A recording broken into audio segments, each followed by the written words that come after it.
Hi friends, నేను ఇక్కడ చూపించబోతున్నది బెండకాయతో పప్పు ఎలా చేయాలి అనేసి.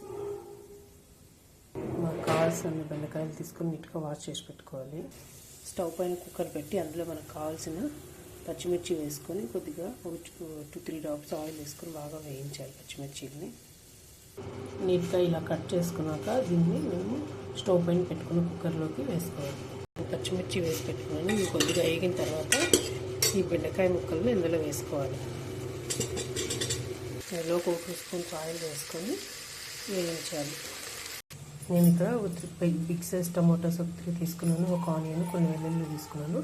టమాటోస్ కట్ చేసి పెట్టుకోవాలి. ఆనియన్స్ కట్ చేసి పెట్టుకోవాలి. ఈ బెండకాయ ముక్కలు ఇలా వేగిన తర్వాత ఇందులో కట్ చేసుకున్న టమాటాలు, ఆనియన్స్, వెల్లుల్లి వేసుకోవాలి. ఇలా వేసుకునేసి ఇందులో 2 గ్లాసెస్ వాటర్ వేసుకోవాలి.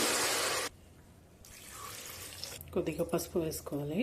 ఇందులో కొద్దిగా పప్పుచారు పొడి, ఇది ఇష్టమైతే వేసుకోవచ్చు, లేకపోతే లేదు, ఇది ఆప్షనల్. కొద్దిగా ధనియా పౌడర్, కొద్దిగా రాక్ సాల్ట్, కొద్దిగా చింతపండు వాష్ చేసుకొని వేసుకోవాలి. ఒక సైడ్కి వేసుకోవాలి. ఇది చూడండి, ఇలా వేడెక్కుతున్నప్పుడు కుక్కర్ మూత పెట్టుకొని ఒక 2 విజిల్స్ పెట్టుకోవాలి. 2 విజిల్స్ వచ్చాక ఆఫ్ చేసుకోవాలి.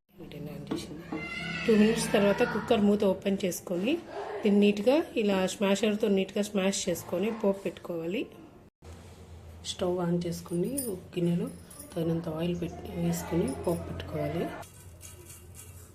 ఆయిల్ ఇలా చిటిపట్లాడిన తర్వాత ఇందులో కట్ చేసుకున్న ఆనియన్, కర్రీ వేసుకోవాలి.